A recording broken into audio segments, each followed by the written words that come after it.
So after dropping those hands-on clips of the Galaxy S26 Ultra, the Dubai YouTuber went a step further and uploaded a full 15-minute deep dive showing pretty much everything. Camera samples, benchmarks, features, thermals, the whole package. Let's break it down. What's up guys, Sal here. So before we get started, quick reminder, if you're in the US and planning to pick up this phone or the Buds 4, make sure you reserve it. Samsung is handing out a free $30 just for doing that.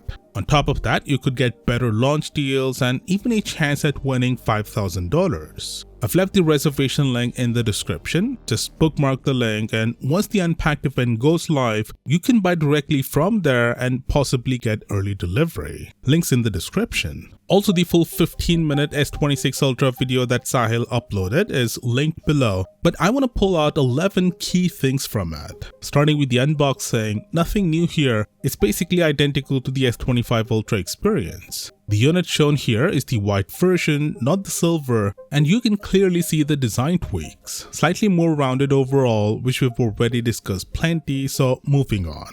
He also shows the privacy display again. We got a glimpse of it earlier, but now it's clear how it works. There are two modes, normal and maximum protection. The maximum setting makes the screen almost completely black from side angles. He tested it outdoors and it works really well. The best part is that you can enable it on specific apps, both system and third party. That makes it more practical because keeping it on all the time would ruin viewing angles. It can also intelligently hide sensitive elements like OTPs, notifications, passwords, and similar info, which is actually a very smart implementation. Next is the frame. He claims the phone uses aluminum instead of titanium. I'm not entirely sure how he verified that since you can't reliably tell the difference just by touch. But if this turns out to be true, it's a downgrade. I'll save the full rant for a separate video once we get proper confirmation. He also runs the Antutu app, which shows UFS 4.1 storage on the S26 Ultra. The improvement is around 100 megabytes per second in read speeds and about 7% in power efficiency.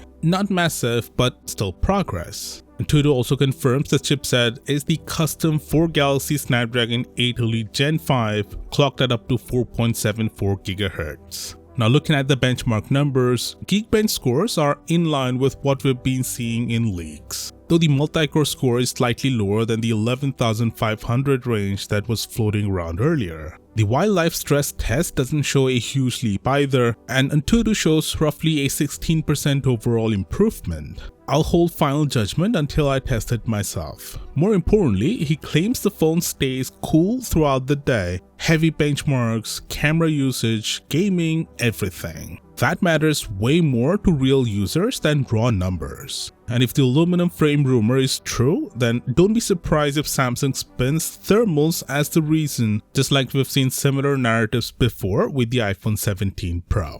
Now the cameras, this is where things get interesting and a bit mixed. Starting with the 10x zoom sample, the S26 Ultra is clearly ahead. Less noise, sharper detail, and noticeably better clarity. Lens flare control also looks improved, and building details hold up much better compared to the softer output from the S25 Ultra.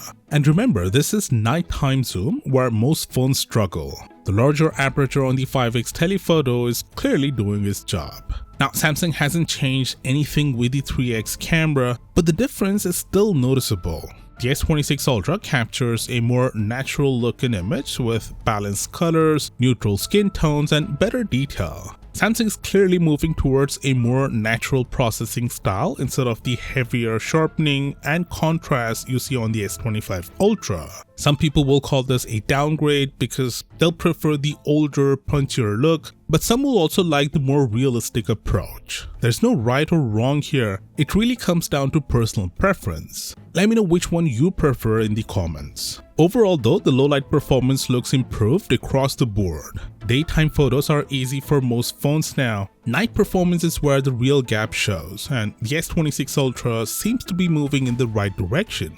If you've got any question, drop them in the comments, I'll be active there. And if you're in the US, remember to bookmark that offer link and grab the phone on the 25th so you get the $30 bonus from Samsung along with the early access. Let's continue the discussion in the comments.